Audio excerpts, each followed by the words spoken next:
Anyone who thinks solely from natural light cannot understand that anything in heaven is like anything in our world.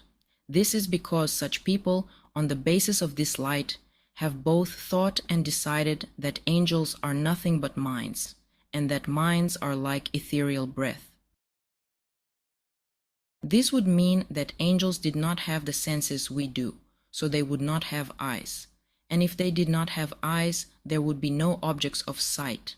However, angels do have all the senses we do, far more delicate ones, in fact, and the light in which they see is far brighter than the light in which we see. On angels being people in a most perfect form with the use of all their senses, and on light in heaven being far brighter than the light in our world. There is no way to describe briefly how things look to angels in the heavens. To a considerable extent, they look like the things we see on earth, but they are more perfect in form and also more abundant. We may conclude that there are things like this in the heavens because of what the prophets saw. For example, what Ezekiel saw of the new temple and the new earth, what Daniel describes in his chapters 7 through 12, what John saw as described from the first through the last chapter of Revelation, along with other visions presented in both the historical and the prophetic books of the Word. They saw things like this when heaven was opened to them, and heaven is said to be opened when our inner sight, the sight of our spirit, is opened. For the things that exist in heaven cannot be seen with our physical eyes, but only with the eyes of our spirit. And when it pleases the Lord, these are opened. At such times, we are led out of the natural light that our physical senses are in, and raised into the spiritual light in which we dwell because of our spirit. This is the light in which I have seen the things that exist in the heavens. But even though the things that are seen in the heavens are largely similar to things on earth, they are not alike in essence. The things that exist in the heavens come from heaven's sun, while earthly things come from our world's sun. Things that arise from heaven's sun are called spiritual, while things that arise from our world's sun are called natural. Things that arise in the heavens do not arise in the same way as things on earth. In the heavens, everything comes into being from the Lord in response to the deeper natures of the angels. Angels do, in fact, have more inward and more outward natures. Everything that is deeper within them has to do with love and faith, and therefore with their intending and discernment, since their intending and discernment are the vehicles of their love and faith. Their more outward natures, though, are perfectly responsive to their inner natures. This can be illustrated by what we have said above about heaven's warmth and light, that angels have warmth in keeping with the quality of their love, and light in keeping with the quality of their wisdom. The same holds true for the other things that impinge on angels' senses. When I have been allowed to be in the company of angels, I have seen what was there exactly the way I see things in our world, so perceptibly that I did not know I was not in our world, and in the court of some king here. I have also talked with angels just as one person here talks to another. Since all the things that are responsive to angels' deeper natures also portray them, they are called representations. Since they vary depending on the states of the deeper natures for angels, they are called appearances, even though the things that are visible to angels' eyes in the heavens and are perceived by their other senses appear and are sensed just as vividly as things are for us on earth, in fact, far more clearly, crisply, and perceptibly. The appearances that arise in heaven in this way are called real appearances, because they do actually come into being. There are also unreal appearances, things that seem to be present, but do not correspond to deeper realities. But more on this later. By way of illustration, I would like to offer one instance of the way things look to angels because of correspondences.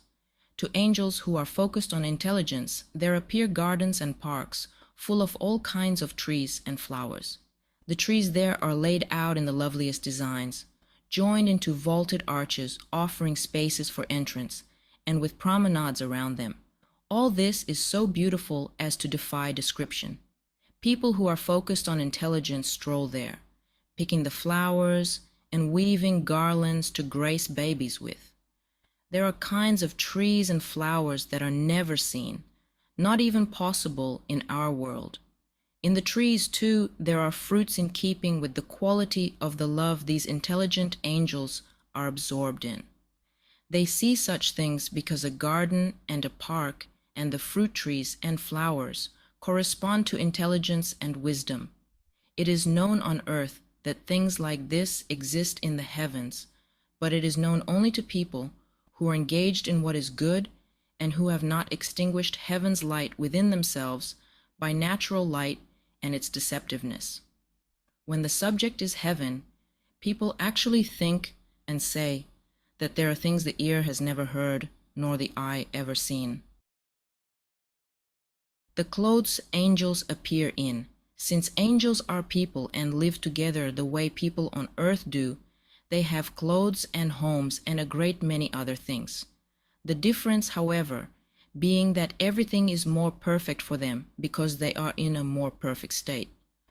For just as angelic wisdom far exceeds our own, so greatly as to be inexpressible, so too does everything that comes to their perception and sight, since everything perceived by and apparent to angels corresponds to their wisdom.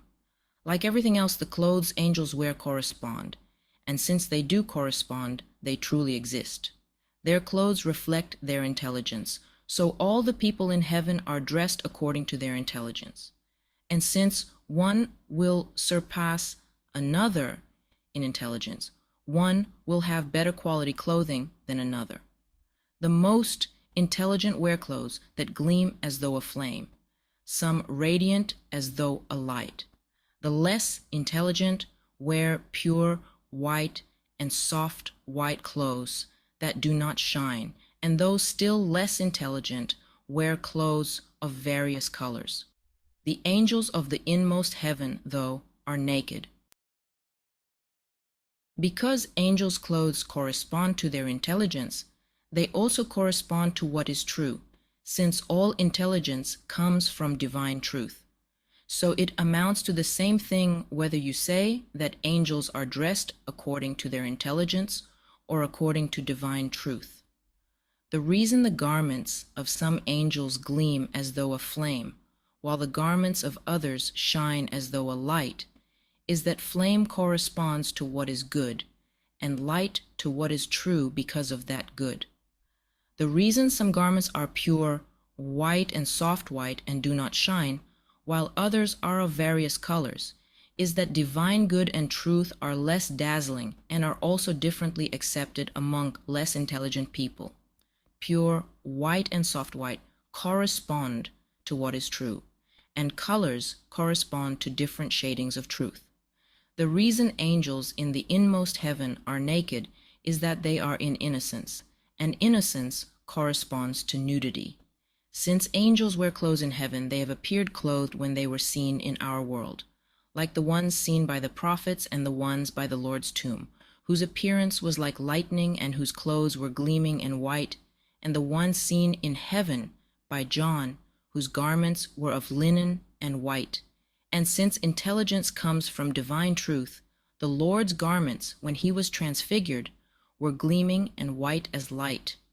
This is why garments in the word mean things true and the intelligence that results from them, as in John. Those who have not defiled their garments will walk with me in white, because they are worthy. Whoever overcomes will be clothed with white garments. And blessed are those who are watchful and take care of their garments. Concerning Jerusalem, meaning the church as it is focused on what is true, it says in Isaiah, "Rise up, put on your strength, put on the garments of your beauty." And in Ezekiel, "O Jerusalem, I have clothed you with linen, I have veiled you with silk, your garments are linen and silk." In contrast, someone who is not engaged with truths is said not to be wearing a wedding garment, as in Matthew, "When the king came in, he saw the one not wearing a wedding garment and said, Friend, how have you come in here without a wedding garment?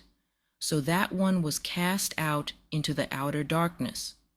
The wedding house means heaven and the church by virtue of the Lord's union with them through his divine truth. This is why in the Word, the Lord is called the bridegroom and husband, and heaven and the church the bride and wife. We can tell that angels' clothes do not merely look like clothes, but really are, because they not only see them, they feel them as well. Further, they have many garments that they take off and put on, and they put away the ones they are not using and put back on the ones they are.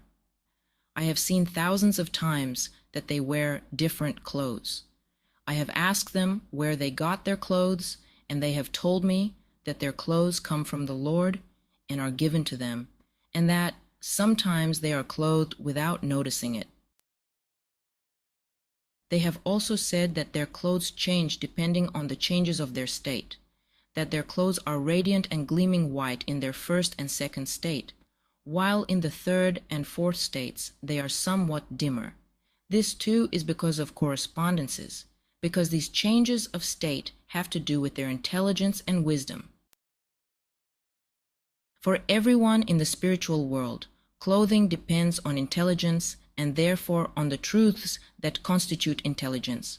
Although people in the hells do seem to be clothed, because they lack truths, their clothes are nothing but rags, dirty and foul, each individual in keeping with his or her own insanity.